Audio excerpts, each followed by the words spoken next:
Welcome to another edition of the It's Cavalier podcast. It's your boy Mack. Joining me tonight is my friend Mikey McNuggets of the Ultimate Cleveland Sports Show. How you doing, my friend?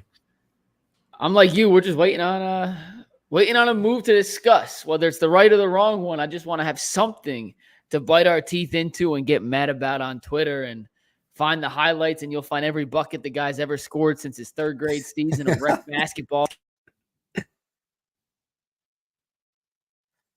Oh, man. So I just wanted to kick this off by asking a very, very simple question, and that is this. Has this felt like a successful offseason thus far or a failure to you? I don't think it's a failure, and I think it's impossible to categorize it as a failure because the two biggest priorities on Kobe Altman's checklist this summer were re-signing Donovan Mitchell, check, 3 years, $150 million max extension, and then finding a head coach that made sense to progress this roster. And he, by all accounts, nailed those two moves. We could argue, was Atkinson the perfect fit? Was there some, whatever. Atkinson's the guy. He fits the criteria they were looking for. He talked and said all the right things in his intro press conference. We won't have the right answer to the Atkinson part of this for another 2-3 years. The Mitchell was a no-brainer. You had to re-sign him. You got it done. So when you check off 1 and 2 on your priority list, it's hard to say it's a failure. Like, Mac, imagine you're going to the grocery store and your wife or girlfriend or whoever says, hey, we're making fried chicken for dinner, right? And you don't come back with chicken or breadcrumbs. That's a failure. Well, if you come back with chicken and breadcrumbs and you forget one seasoning that she asked for and coleslaw, like, was the trip a failure? It's not a success, but it's not a failure. So, bro, this is the realest scenario ever. But you know what I'm saying? Like, I'm not thrilled with what's happened so far. I wish they had been more aggressive in the free agency pool. I have my theory as to why they've been so patient and let a lot of the dominoes fall that I thought they would have been out ahead of. But I can't call it a failure because they got the two most important things done. I just also can't call it a success because the Cavs still have a couple glaring roster holes that have yet to be filled. When you look at what they have done so far, right, they have filled out a good number of the coaching staff. You have Kenny Atkinson, obviously, at the top. They brought in Jordan Odd. They brought in DeMarre Carroll. Bringing in Johnny Bryant, that was pretty big in my opinion. And I believe there was another hire today, if I'm not mistaken. It was his former video guy in Brooklyn who was promoted to a assistant coaching position. His name is Trevor Hendry. He was the video coordinator on Atkinson's staff in Brooklyn for 3 seasons, was promoted to an assistant coach his 4th season, and he coached the Brooklyn Summer League team last year. So we got a potential Eric Spoelstra on our hands here. Potentially, yeah, in theory. These are all solid hires, in my opinion. One, all that I believe will have a tremendous impact on this roster as it's currently constructed right now. Now, to me, the biggest question mark of the offseason wasn't even necessarily bringing in a new head coach. Everybody knew how the fan base felt about JB Bickerstaff, and we knew that would eventually come to a head at some point. Some of us more than others. But the big domino that absolutely had to fall this offseason was Donovan Mitchell. And after signing that 3-year extension, everything else to me kind of feels like gravy, but obviously we still have some very big needs. We know that we need a bigger wing, potentially a guy who could play 3-4 and can shoot, play a little bit of defense. And we know that we need a backup big, somebody that can slide in beside either Jarrett Allen and Evan Mobley if your plan is to keep that front court pairing established. And we have yet to secure anybody to fill those holes. And as currently constructed, if I'm not mistaken, the Cavaliers roster 12 players. All of the core is returning. Many of the same reserves are returning, with the exception of potentially Isaac Okoro. But you have Darius, you got Donovan, Max, Evan, Jarrett, Kerr, Sam, George, Dean, Ty, who a lot of people forget about, the newly added Jalen Tyson, and you have Craig Porter Jr. You still have a couple of different roster additions to make. Now, with the cap situation being what it is, and you and I both offline talked about this, we have absolutely no clue what the Cavs are working with in regards to this new CBA and the cap sheet. So we're not even going to try and make sense of it. But from what we heard today from numerous people, including friend of the show, Bob Schmidt of Fear the Fro Pod, this is what was pointed out today. In regards to the Okoro sign-in trade of it all, points out that if they trade for DFS, if you're including Okoro in a sign-in trade for DFS, that is probably the most feasible of all because it locks the Cavs' current roster in for the most part, pending other trades. The Cam Johnson stuff. And before we even really get into that, I do have to ask your opinion on this because I don't actually think that I've gotten your actual your candid opinion. Cam Johnson, does he make this team a title contender? Nobody makes him better. He's certainly an improvement. I don't think anyone, including Brandon Ingram, if you were just to place that person onto the Cavs roster in the 3-hole, they get elevated to the top tier level of Boston and, in my opinion, OKC and Denver. I think those three. And Denver, if you want to tell me they're not in that tier because they lost KCP and they had their own question marks, fine, I'll hear you. But they also have Jokic, and I think they would have potentially beaten the Celtics this year in the postseason if they didn't have to go to Minnesota. So I think it raises their ceiling. It jumps them up a tier. Does it take them all the way to the top with the Bostons, the OKCs, and the Denvers? I still think no. I still think they're the tier below that. But he's certainly an upgrade. And a pretty significant upgrade from a flexibility, shooting, defensive, and size standpoint than the current threes they have on the roster. So I'm all for Cam Johnson if it's possible. But even when we talk about from the sign and trade perspective of, well, does this work under the cap? I talked about this yesterday, Mac. I don't know why Brooklyn would trade Cam Johnson to the Cavs for any sort of combination of Okoro, second-round picks, and LeVert or Niang or whatever salary has to be added in. Sean Marks at the deadline last year turned down reportedly 2 first-round picks for Dorian Finney-Smith by himself. This is not a man who is willing just to part ways with valuable assets for nothing. He's pretty stubborn in terms of making deals, and if he thinks the best they could turn Cam Johnson, a legitimate 3-and-D wing with shooting upside, not a great playmaker, but a guy who can stretch the floor, play a little bit of the 4 if needed. If he thinks the best you can get back for that is Okoro and second-rounders, I think you should take a drug test because you know there's teams out there that have multiple first-round picks, including a team like OKC, who at the deadline, if they lose some depth and say, hey, we need to add more shooting with some size, they can trade like 4 first-round picks and still have 74 left. I just can't see a world where Sean Marks would make that trade from the Brooklyn standpoint, thinking that's the best package of a return they can get for Cam John. I just can't see that happening, Mac. And see, this is the crazy thing, right? It's unrealistic expectations from us as Cavs fans, as usual, right? And just to delve a little bit deeper into the summary of the whole Fear the Fro pod, thanks to Bob for breaking that down, by the way. That was clutch.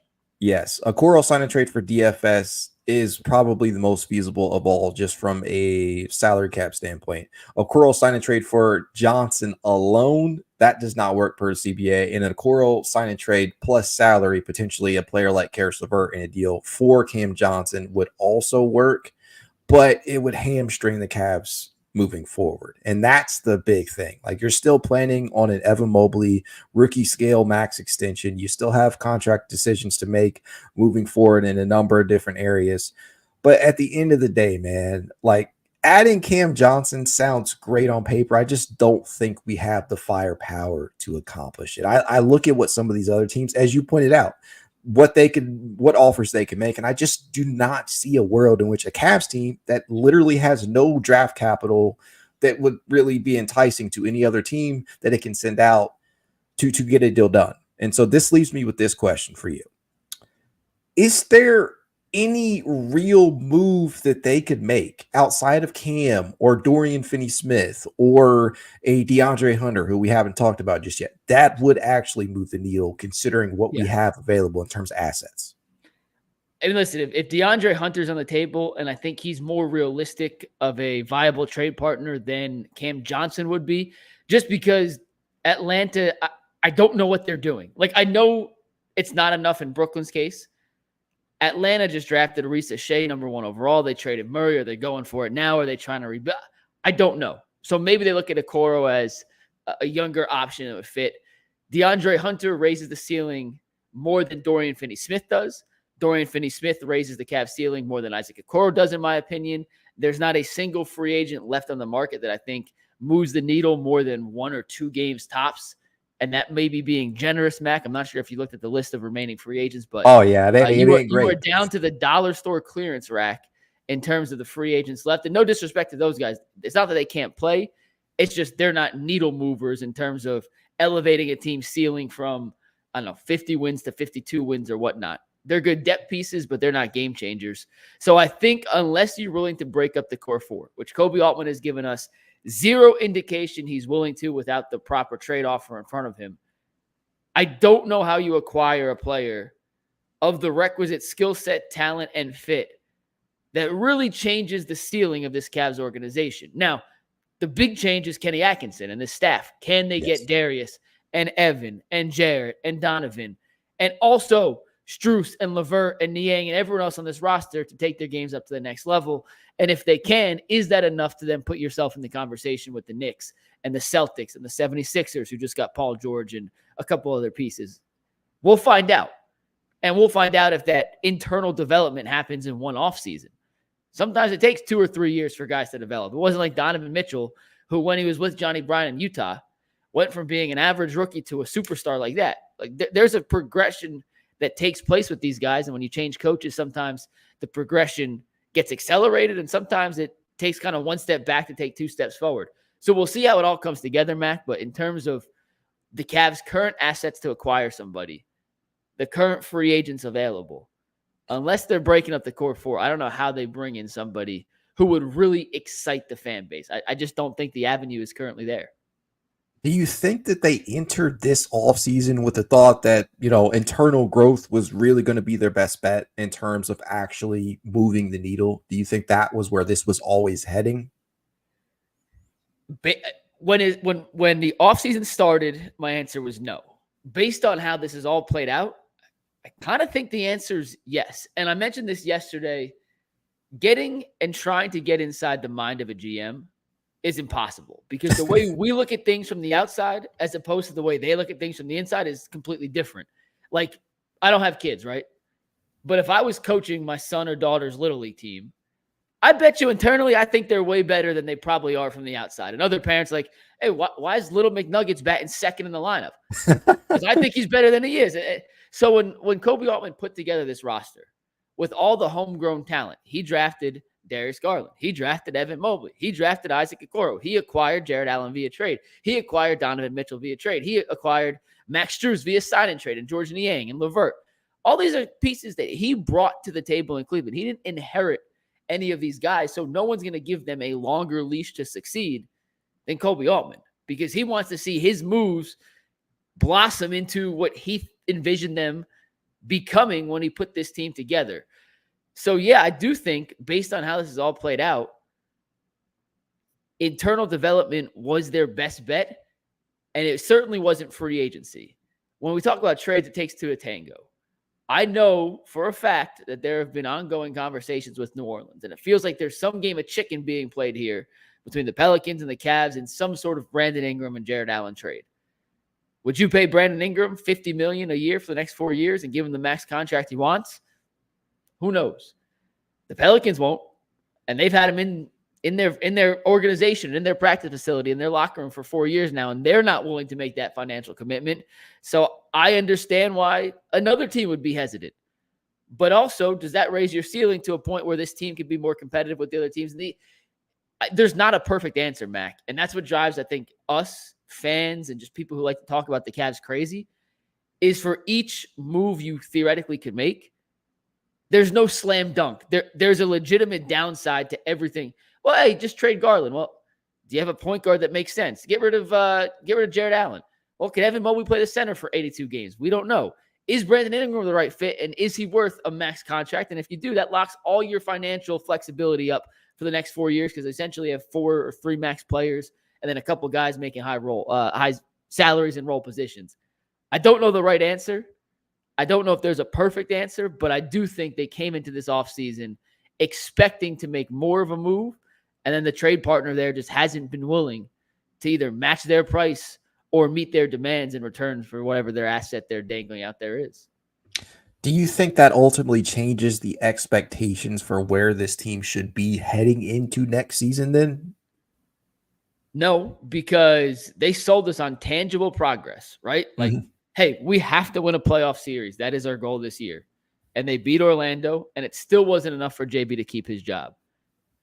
You can't tell me that, okay, we did that, but the coach was the issue. We're going to change coaches and bring in a lot of guys on the staff. And by the way, I love the staff Atkinson's putting together. What I'm about to say is not a knock on any of the guys they're bringing in. I mean this sincerely. I'm a big fan of all these guys they brought in. But you can't say the coach was the problem, so we're going to change the coach and bring in a bunch of assistants that are really tight with the players on this roster. These are guys that have worked with Donovan or Karras or Jarrett Allen, right? Like, you can't bring those guys in and then lose in the first round. Be like, well, the rest of these got better. It's not really our fault. It doesn't work like that, especially now with the concrete timeline that Donovan Mitchell has put in front of you to say, build me a championship contender. Because breaking news, Mac, Donovan is not accepting that player option in 2027, 2028. I will break the news right now. He is going to decline that and try to sign another 5-year max deal worth up to $380 million with either the Cavs or another team. So you got 3 years. You got 3 years. I don't know how you could just, quote unquote, punt on one of those three, even if you don't have a logical path, financially, asset-wise, whatever, to make a legitimate improvement. I just don't know how you could run it back with the exact same roster when the other teams in the East have all gotten better. See, this is the tough thing for me. Like, I am still a big believer and in the core four's abilities, though I recognize the fatal flaws that we have as a roster, right? The undersized backcourt that people love to point out, the lack of spacing within the front court. And this is what was so enticing to me about the Atkinson run motion-based offense, right? And being able to possibly get a little bit more out of these guys than was previously had under JB Bickerstaff. Setting up guys, setting actual sets and running actual plays for certain players like Mack Strus, who we know is an excellent movement shooter. And Sam Merrill can probably be thrown into that discussion as well. The facilitation that can happen out of the post with Evan Mobley and building upon that aspect of his game. Having guys like Jarrett Allen run the floor much faster than we ever truly got under JB. I think there is a lot of untapped potential with the current group that we have, but I too find myself saying, well, damn, like we saw Philly get Paul. We saw, even KCP, if people are not really high on him going to Orlando, that's a pretty big deal for them in certain aspects in terms of the defensive end and just being able to throw monsters on the defensive end like Jalen Suggs and, I don't know, Jonathan Isaac and now having KCP. These are big moves that teams that are hoping to eventually contend end up making. And the problem with the Cavs, right, is that we just don't have a ton of shit to give up that is enticing to other teams without sending one of these core pillars out. It's frustrating as a fan, but like I get it. It sucks. But I guess I say all this to ask you, like, do you believe that as currently constructed, we can compete with these teams? Like, because what I'm seeing from most of our fans is like, oh, this team is no better than a 4 or 5 seed heading into 2024-25. Where do you see them? So we're gonna do a segment on Wednesday, Mac. That I'm gonna workshop it with you right now. So play. We're calling it Club McNuggets. Sure. And the whole premise is tiers in the NBA, right? And you want to be in the club. The club is the championship contenders. Your whole point is to get into this VIP club that has exclusive access. You got to get to the bouncer. So tier 1, real championship contenders, you're in the club. Tier 2 is you're in line waiting to get into the club. Those are your teams that are on the up and up who you think could be knocking on the door to get in, but you got to get through the bouncer. You need the secret code. You got to pay the cover charge to get in. Tier 3 is you're in the Uber getting into line, which is kind of the young teams on their way up who aren't in that tier yet, but certainly aren't in the bottom tier. They're not in limbo either, because tier 4 is you're arguing with your partner on whether you want to go out or stay in. And that's the limbo. What do we do? Do we go for it? Do we tank? Do we go all in? And then the last tier is you're playing, and this is no disrespect to anyone, I just don't know a better example, but you're watching a movie by yourself on a Friday night. So you got the championship That's contender in the miserable. club, and you got the tanking teams on the couch by himself doing whatever they want to do. So I went through this before I went on vacation last week, and let me pull it up real quick. And I want you to tell me if I have these teams in the right tier. And I made this on Wednesday, and I don't think there's been any significant moves to kind of adjust these yet. So the championship contender teams, in my opinion, today. The order doesn't really matter, by the way. It's just in the club right now. Boston, OKC, Denver, Minnesota, the Knicks with an asterisk of if Tom Thibodeau doesn't kill all their players by postseason, and then the Mavericks, because they made it last year, they have earned the right to stay in the club. It's like you win the Masters, you get the next year, you come back. Yeah. I don't think Dallas is on the same tier as those 5 others, but because they were in it last year, they have Luka, they get a chance to stay in the club. Okay. The next tier, in line. Gotcha. Philly. All right. And you could argue they're higher. I just don't trust Embiid. The fact that Embiid can't stay healthy, his playoff shortcomings, that's why I have him in line. The Cavs, Milwaukee, and I have the Lakers in there, which it's probably too high. They probably should be down one, but those Tier 3 is in the Uber to the club. Orlando, Indiana, New Orleans, Houston. I like where they're going. The Grizzlies, and I'm super high on the Grizzlies this year. They're my sleeper team. They're gonna be way better with John Morant coming back. Yep. The in limbo team, the teams that are good but not good enough, and they just don't know what the hell they're doing. And this is the one where there's a little argument here. The Heat, the Hawks, the Kings, the Clippers, the Warriors, the Suns, and the Bulls. I think that's all fair. No, Bulls are tanking. No, Bulls have dropped. They've now traded everybody. So the Bulls are now back at home. But other than that, are you good enough to win a championship? I don't think any of those teams are good enough to win a championship. They have a giant luxury tax bill, and/or salary cap. And I just don't think they're good enough. And then the tanking teams at home, the Bulls, the Blazers, the Spurs, even though the Spurs are very closely, by the way, very close to being in the Uber, but they ain't there yet. And they're also not in limbo because they have a clear direction. But they had to fit in there for that reason. The Nets, Raptors, and Hornets. So based off that, I have the Cavs in the second tier of championship contenders, which if you're going off Eastern Conference teams, puts them at 4 or 5. So they're in that range. But if you tell me at the end of the season, if everyone takes that step, could they finish as a 2 or 3 seed? Absolutely. Could I also see them if Darius doesn't make the improvements and plays like he did last year?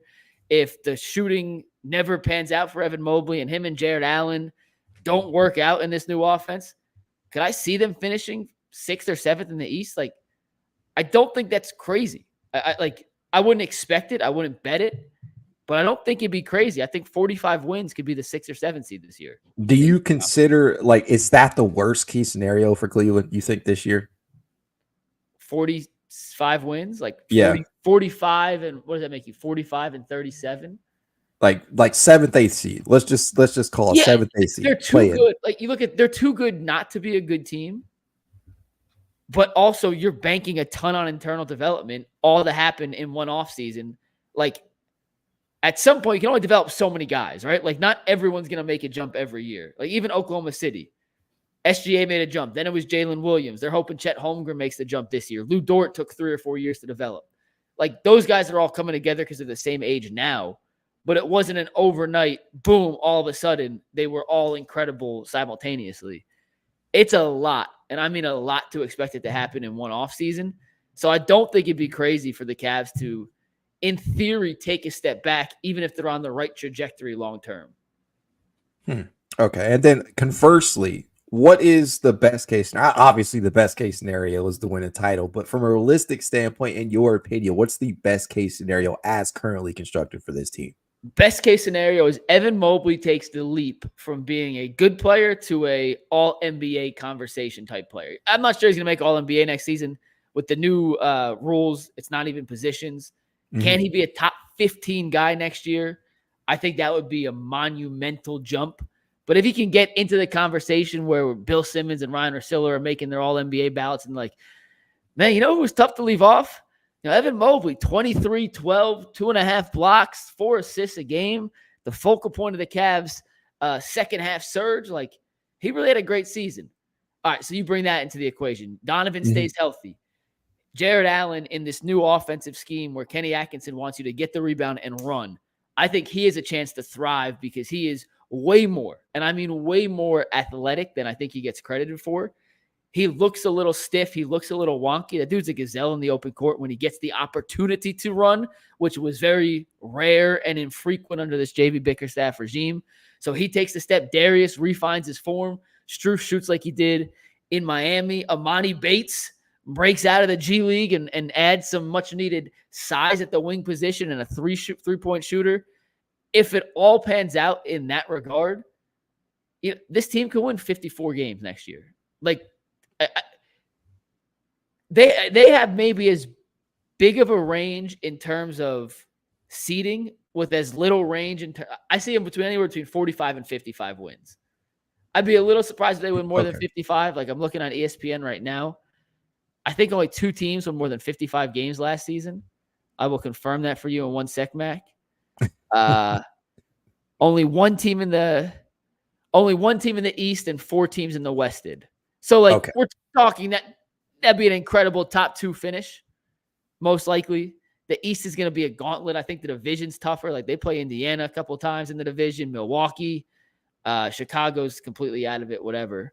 So, 45 to 55 wins, anywhere from a 2 to a 7 seed, which seems extremely vague, but also oddly specific.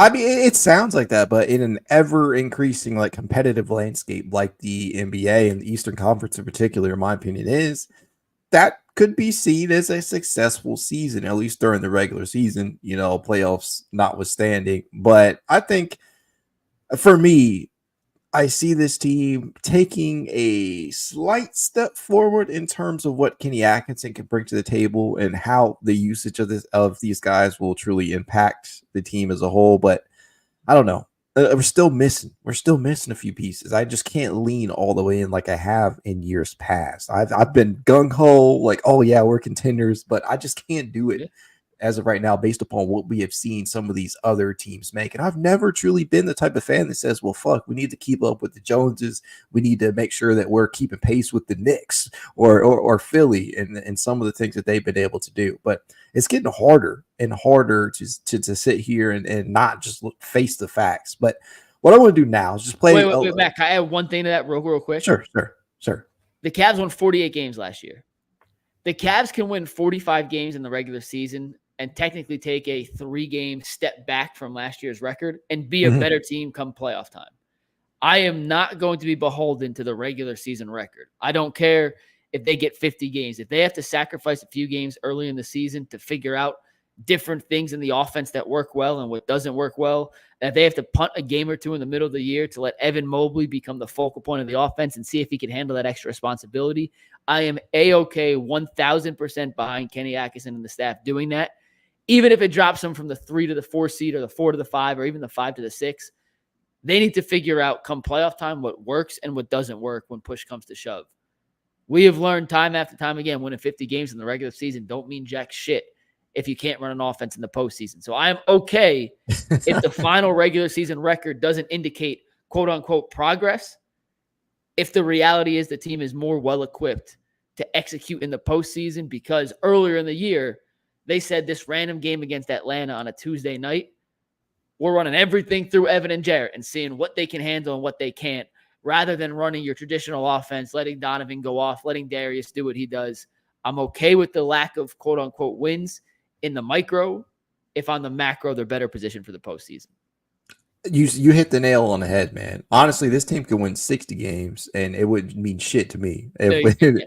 You honestly have to start seeing that postseason success in order for me and other fans to feel like this current core four is worth retaining. Like, that is where we are at right now. We saw for at least the last 3 seasons that they have made incremental improvements in terms of regular season win-loss record, and they have a sustained track record of success during the regular season. But if you can't translate that when it truly matters, we're just going to find ourselves in the same position that we were these past 2 seasons. But like I was going to say, I want to just play somewhat of a rapid fire game, just a yes or no answer to each one of these questions I'm about to throw at you real quick. Some of them Some of them easier to answer than others, I suppose. First is Darius Garland, return to all-star form or not? All-star form, yes. Does it mean he'll be an all-star? Not necessarily, but return to closer to all-star form, yes. Evan Mobley, first all-star.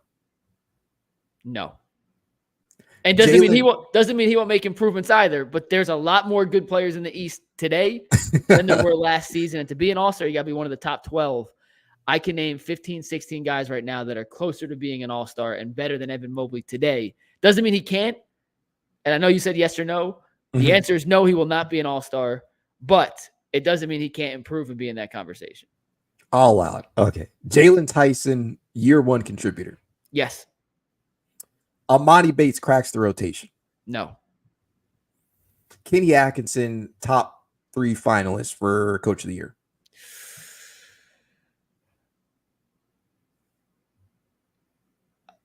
You know what? I like Kenny. I'm going to say yes. That was the only right answer. He was very kind to me in our sit down. So you know what, Kenny? I am rooting but for nothing but your utmost success in year one. Donovan Mitchell, all NBA. Yes. First team. Ooh, no. Because positions don't matter anymore. So it gets no. All NBA, yes. First team, no. Okay. Cleveland Cavaliers, Eastern Conference Finals berth. It's July 8th. Let's say yes. Ask me again in October. I'll probably have a different answer, but on July 8th, let's say yes. Okay. Now, this next player was not tendered, but that does not mean that he could return or that he couldn't return. Will we see Isaiah Mobley donning the wine and gold in some form or fashion in 2024-25? Does a G League count? I'll allow it. Just strictly for this exercise. That's technically yes. part of the organization, right? Yes. Okay. But I have, unfortunately, I have let the Isaiah Mobley could potentially be an NBA contributor. That ship in my mind has sailed. Okay. Fair enough. Last question. Is this the last season that we see Caris LeVert in wine and gold? Yes, it is. Okay. All right. And that will go ahead. Wait, what do you think about that one real quick on LeVert? Yes, I do. And I was going to lead with my next question for you, not rapid fire. So feel free to answer why you think that is the case. But I'll say yes. I do believe that this is his last season, or should I say will be his last season in wine and gold, and it may even potentially be moved at the deadline, depending upon how things are going and based upon what his contract situation is right now heading into his final year. But I believe that is because Jalen Tyson will be perfectly positioned to step into that role, being on a rookie deal and hopefully being a year one contributor. But I would love to hear your answer in regards to that. I think right now LeVert's their most valuable trade asset. That's not part of the core 4. I think when you look at Okoro, who is about to sign a 4-year deal or whatever contract he ends up agreeing to in a sign and trade, or LeVert, who is a better player than Isaac right now on an expiring contract, I just think that's a more valuable asset. And as you ran through the sign and trade and/or trade scenarios for the Cavs to acquire a wing that keeps them under the first apron or within the parameters of what they can and can't afford, trading LeVert is actually a better option for them than trading Okoro just from the financial standpoint. Also, they drafted Tyson not as an Okoro replacement, but as a LeVert replacement. His game is much similar to Caris LeVert, and his attributes as a player, mainly his offensive shot creation and shooting skills, mirror what LeVert does way more similarly to how he relates to Isaac Okoro. And frankly, and I think we talked about this the last time we podded together, Mack, as good as Caris LeVert can be, he could also be equally as bad. And when you look at the Cavs bench, they have a plethora, more than any one team ever should, have of guys that are complete roller coaster guys, where on any given night, they could look for 3 minutes like the best player in the game. And immediately after that, for a 4-minute stretch, they could be literally unplayable. And I am frankly, a little sick and tired of the fact that on any given night, you don't know if you're getting the best bench in basketball, led by Caris LeVert, or you're going to have 5 guys you can trust and literally nobody else. So I just am ready to move into an era of Cavs basketball where there's a little more consistency coming off the bench to supplement your best players when they need a rest. And as good as Caris can be, his up and down nature scares the absolute living piss out of me every night, especially in big game situations.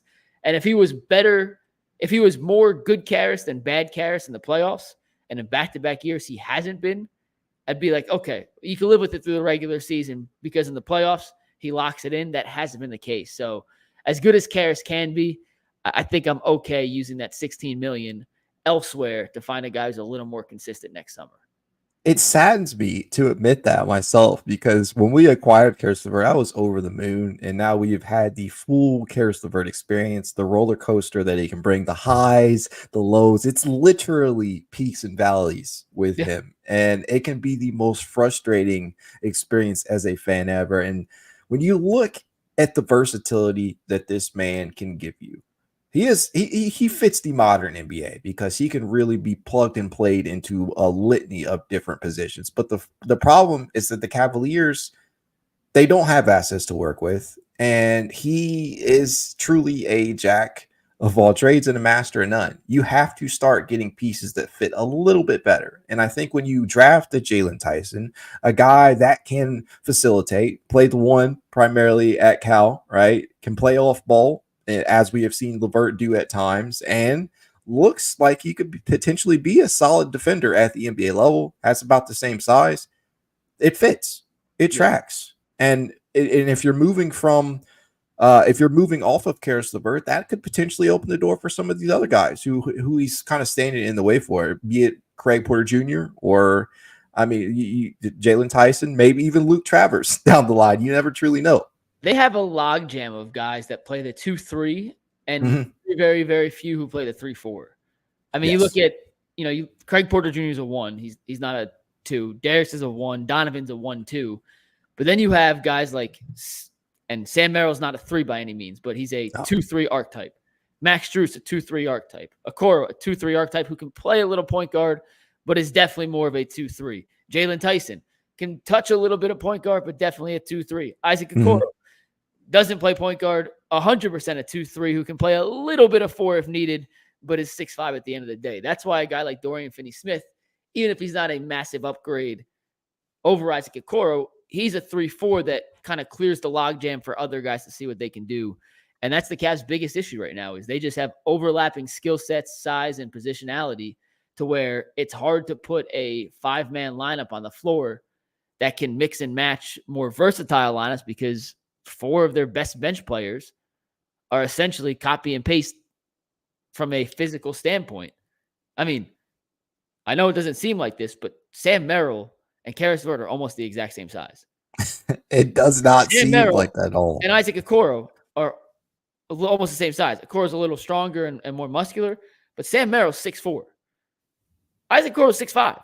Like Okoro's a much better defender against bigger players, and I'm not insinuating at all that Sam Merrill could guard Paolo Banchero or Jaylen Brown or anyone like that. But all these guys are essentially the same size. They all play essentially the same position. They're just used differently. So kind of unclogging that logjam of the quote-unquote 2-3 they have, I think will go a long way towards maximizing some of the other pieces on this roster. I mean, again, you hit the nail on the head. That is part of the reason why, and I hope that, Jalen Tyson never listens to this episode, but it's part of the reason why I was beside myself during draft night when they took another guy who, is in that same archetype in terms of size. Although Jalen Tyson, in shoes is probably around 6'7", 6'8". But at the exact same combine measures as Jaylen Brown. Yes. So he is a little bit. He is a little bigger than the other guys, but they're just in the same. You know what I'm saying? They're in the same. And by the way, I talked to Jalen Tyson. I also wanted Deron Holmes. By the way, Mac, you and I were aligned in that. He wanted to go to Denver. I don't think he was ever a possibility for the Cavs. His agent was telling teams, "We're going to Denver. Don't draft us. Don't draft us." They prioritized wanting to get a guy in here who could play immediately, which Jalen Tyson fits the mold of that. And I told them, like, hey, just so you know, like, I was pretty shocked when they drafted you. I didn't do a ton of research. I wanted Holmes. And he goes, man, I don't care. I'm just happy to be here. So we are off the hook, Mac. We have addressed Jalen. He understands the situation, and he's just excited to come to Cleveland and contribute to this team in any way he can as a rookie. Hey, anytime I hear that dude speak, it leaves me feeling like he's going to be a success in the NBA. The guy has the wants and the willingness, determination to bring it for too. Mm-hmm. Everything you hear come out of his mouth, he sounds like a veteran. He sounds like he's willing to soak in all the information that is being thrown his way, and that's what I've walked away from his interviews thinking. But at the end of the day, man, I'm still very excited about the direction that this team appears to be heading in. I know we still have some question marks. Hopefully we can fill in some of these gaps here. Again, I just want to reiterate, we only roster, I believe, 12 players right now. So they will make some moves, but we may have to be more patient than we wanted to initially heading into this offseason. And it sucks ass that we have watched other teams make all these moves, but trust and believe the Cavaliers will end up doing something. We got to remain patient. Do you have any final thoughts? I do. Yeah. Last big picture thing with the Cavs. If they don't make a single move this offseason, they run it back with the exact same 12 or 13 guys that are rostered. They give Emoni Bates the 14th spot. This team is good enough to compete in the Eastern Conference. And making moves for the sake of making moves almost never pans out. Whether it's making a trade just for the sake of making a trade and taking back 75 cents on the dollar, or signing someone to a free agent contract that they're not worth, and or bringing someone in who doesn't fit your system and the chemistry on your team, very rarely do those moves pay dividends in the end. Now, I'm not excusing Kobe Altman for not doing anything, but I understand sometimes the thought process, and that's the most frustrating part, is knowing, okay, I kind of get why this is the path they're going down.